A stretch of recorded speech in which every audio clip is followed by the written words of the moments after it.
अस्सलामुअलैकुम। Family cuisine में आप सबको खुशामदीद। आज हम फैमिली कुजीन में बहुत ही डिफरेंट सी रेसिपी लेकर आए हैं। इस रेसिपी के साथ हमारी बचपन की यादें जुड़ी हुई हैं। जब भी कोई इंडिया से आया हमारे लिए आम पापड़ जरूर लेकर आया, या जब कभी हमारा ननिहाल जाना हुआ तो हमने वहाँ पर इसे जरूर खाया। तो ननिहाल हमारा इंडिया से, तो हमने इसे वहाँ पर बहुत इंजॉय किया है। तो आजकल कच्चे आम बाजार में बहुत ज्यादा आए हुए हैं, तो मैंने सोचा क्यों ना आज ये आम पापड़ की रेसिपी मैं घर में बनाऊं और अपने बचपन की याद को भी मैं ताज़ा कर लूं। तो आज मैं आप लोगों के साथ आम पापड़ की रेसिपी लेकर आई हूं, जो कि बहुत ही आसान तरीके से हम बनाएंगे। तो रेसिपी को बगैर स्किप किए आपने पूरा देखना है ताकि आपकी रेसिपी भी परफेक्ट बने। तो यहाँ पर मैंने कच्चे आम ले लिए हैं जो कि थोड़े थोड़े पके हुए हैं। इन्हें अच्छे से धोकर हमने खुश्क कर लिया है और अब मैं इन तमाम आमों को छील लूंगी। इसका छिलका हमने अच्छे से बारीक सा उतार लेना है। तो आप देख सकते हैं कि इसका एक का मैंने छिलका उतार लिया है। इसी तरह से बाकी आमों का भी हम छिलका उतार लेंगे। आप चाहें तो इन्हें पूरे कच्चे आमों से भी तैयार कर सकते हैं। तो यहाँ पर अब हमने इन्हें छोटे छोटे पीसेस में कट कर लेना है और इसकी सेंटर से हमने गुठली को बिल्कुल अलग कर लेना है। तो ये काटने में थोड़ी सी हार्ड हो सकती है क्योंकि ये थोड़ी सी कच्ची है, तो आप ध्यान से इसे काटिएगा। इसके हमने बिल्कुल छोटे छोटे से पीसेस करने हैं। अच्छा, मैंने इसे यहाँ पर पकाना है, उबालना है, तो इसलिए मैं इसको छोटे छोटे पीस करके उबाल लूंगी। आप चाहें तो इन छोटे पीसेस करने के बाद आप इसे ग्राइंडर जार में डालकर ग्राइंड भी कर सकते हैं। दोनों ही तरीके बिल्कुल सही हैं। तो यहाँ पर मैंने इसको छोटे छोटे पीसेस में कट कर लिया है। इसी तरह से मैं बाकी के जितने भी आम हैं, ये जितने भी कैरीज हैं, वो सारी की सारी काट लूंगी इस तरह से छोटे छोटे पीसेस में। तो अब हम इसे लेके चलते हैं पैन की तरफ। तो यहाँ पर मैंने चूल्हे पर एक पैन रखा है। अभी हमने फ्लेम को ऑन नहीं किया है। पैन में तमाम कटे हुए पीसेस हम डाल देंगे। साथ ही मैं यहाँ पर इसमें एक टुकड़ा दालचीनी का ऐड कर रही हूँ। 1.5 कप हम इसमें पानी का ऐड करेंगे ताकि ये बहुत अच्छे से पक जाए और गल जाए। यहाँ पर मैं इसे 10 से 15 मिनट तक ढककर पका लूंगी। लो मीडियम फ्लेम पर हमने इन्हें पकाना है। तो यहाँ पर हमारे 10 मिनट कंप्लीट हो गए हैं। आप देख सकते हैं कि बहुत अच्छे से हमारे ये तमाम मैंगोज जो हैं वो गल चुके हैं। बहुत अच्छी तरह से हमने इन्हें पका लिया है। अब मैं इन्हें स्पून से थोड़ा सा तोड़ लूंगी। इसके बाद मैं यहाँ पर पोटैटो मैशर की मदद से इसको मैश कर लूंगी। बहुत ही आसानी के साथ ये मैश हो जाएंगे। इस तरह मैश करने से हमारे तमाम जो चंक्स मोटे मोटे हैं वो अच्छे से छोटे हो जाएंगे और बिल्कुल घुल जाएंगे और हमारे पास एक स्मूथ सा पेस्ट तैयार हो जाएगा। अब हमने इस प्यूरी को और मजीद बारीक छन्नी से छान लेना है ताकि इसमें जो भी मोटे मोटे जर्रे होंगे वो हमारे अलग हो जाएंगे और एक फाइन सी प्यूरी हमें मिल जाएगी।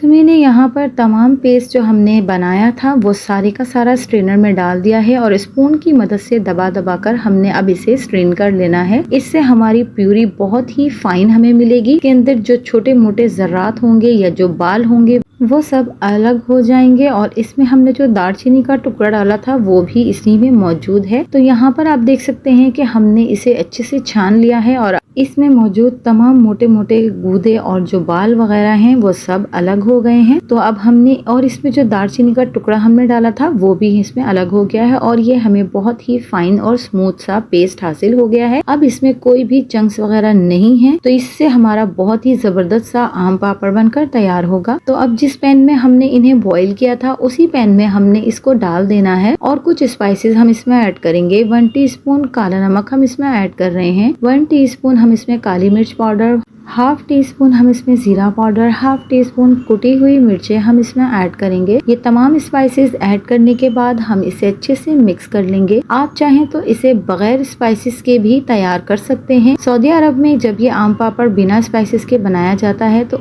उस आम पापड़ को वहाँ पर शेक के लिए यूज किया जाता है, इसलिए उसमें स्पाइसेस नहीं डाले जाते हैं। वो एक तरह से आप मैंगो को सेव करने का तरीका समझ सकते हैं कि जिसे हमने सेव कर लिया है। टेस्ट लाने के लिए 1 कप हम इसमें चीनी का भी ऐड करेंगे और इसे अच्छे से मिक्स करके हमने पका लेना है। तो मैं यहाँ पर चटपटा और खट्टा मीठा आम पापड़ तैयार कर रही हूँ, तो इसलिए मैंने इसमें स्पाइसेस ऐड किए हैं। तो जब हम इसे पकाएंगे और जब ये गाढ़ा हो जाएगा तो इसमें से छींटे उठेंगे और बबल्स बनेंगे, तो ये हाथों को उड़कर लगेगा। तो आप इस तरह से ढक्कन से शील्ड बना लें ताकि आपके हाथ जो है वो महफूज रह सके। तो यहाँ पर हमारा आम पापड़ का मिक्सचर जो है वो बहुत अच्छे से पक चुका है और बहुत बहुत अच्छे से गाढ़ा हो गया है। अब हमने इसके फ्लेम को ऑफ कर देना है और फौरन से इसे जिस बर्तन में हमने निकालना है उस बर्तन को हम ग्रीस कर लेंगे ताकि ये आसानी से उसके ऊपर लग जाए और निकालते वक्त बिल्कुल आसानी के साथ निकल जाए। तो यहाँ पर हमने 2 से 3 कतरे ऑयल के डाले हैं और इसे अच्छी तरह से पूरे बर्तन पर हमने फैला लेना है। तो फटाफट से आपने बर्तन को या तो पहले ही ग्रीस करके रख लेना है या जैसे ही आपने इसको फ्लेम को बंद करना है तब आप फटाफट से आप इसके ऊपर ऑयल लगा लें। तो मैं आधा मिक्सचर जो है वो ट्रे में डाल दूंगी और आधा मिक्सचर मैं दूसरे बर्तन में ट्रांसफर करूंगी, क्योंकि हम बहुत ज्यादा मोटा आम पापड़ नहीं बना रहे हैं, थोड़ी सी पतली लेयर में मैं इसको तैयार करूंगी। तो इसी स्पून की मदद से मैं इसको पूरी ट्रे के अंदर फैला लूंगी इक्वली। तो बहुत जल्दी जल्दी से आपने ये काम करना है इसके ठंडा होने से पहले। तो मैंने इसे 2 बर्तनों में निकाल लिया है। अब मैं इसे पंखे के नीचे सूखने के लिए रख दूंगी। आप चाहें तो इसे 2 दिन के लिए धूप में भी रख सकते हैं, लेकिन ये पंखे में भी सूख जाएगा। तो 2 दिन हमारे कंप्लीट हो गए हैं, हमने इसे पंखे में रखकर सुखा लिया है। तो आप देख सकते हैं कि बहुत अच्छे से हमारा आम पापड़ तैयार हो गया है, बिल्कुल भी चिपक नहीं रहा है, एकदम ड्राई हो चुका है। तो अब हम इसे ट्रे से निकाल लेंगे। तो ट्रे को जो हमने ऑयल लगाया था वो इसीलिए लगाया था कि बहुत आसानी के साथ फिर आसानी से निकल जाएगा, बिल्कुल भी चिपकेगा नहीं। तो आप देख सकते हैं कि कितने अच्छे से हमारा ये आम पापड़ सूख गया है। इसी तरह से हमने जो दूसरे बर्तन में आम पापड़ सुखाया था वो भी बहुत अच्छे से बन गया है, बहुत अच्छे से सूख गया है और आप देख सकते हैं कि ये भी कितनी आसानी के साथ बर्तन से अलग हो रहा है।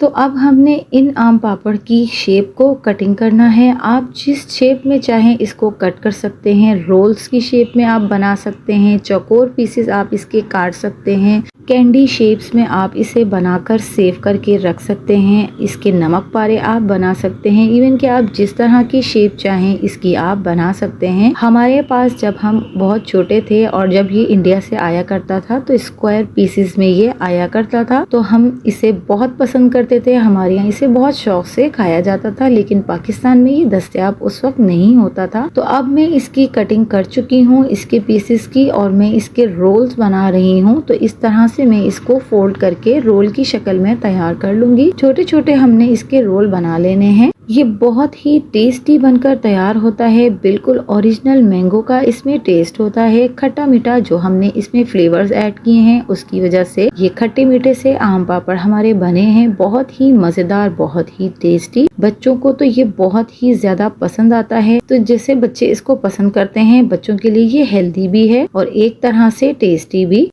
तो इस तरह से मैं तमाम पीसेस के रोल तैयार कर लूंगी। आप देख सकते हैं कि कितने अच्छे से हमारा ये आम पापड़ बनकर तैयार हुआ है। बहुत थोड़े वक्त में और बहुत ही आसानी के साथ हमने इसको तैयार कर लिया है। तो जैसा कि आजकल बाजार में बहुत ज्यादा कच्चे आम आ रहे हैं, तो आप भी फटाफट से इसको बनाकर सेव कर लें। बगैर स्पाइसेस के आप इसी तरीके से बनाकर रख लें और उससे बाद में आप मैंगो शेक भी तैयार कर सकते हैं। बहुत ही टेस्टी, बहुत ही जबरदस्त ये बनकर तैयार होते हैं। आपने भी मेरी इस रेसिपी को जरूर ट्राई करना है और कमेंट्स के जरिए अपना फीडबैक मुझे जरूर देना है और मेरी इस रेसिपी को अपने फैमिली और फ्रेंड्स में ज्यादा से ज्यादा शेयर भी करना है। तो अगर आपको मेरी वीडियोस और मेरी रेसिपीज पसंद आती हैं तो मेरे चैनल को लाइक, शेयर एंड सब्सक्राइब कीजिए। मिलती हूँ किसी नई वीडियो, नई रेसिपी के साथ। अल्लाह हाफिज।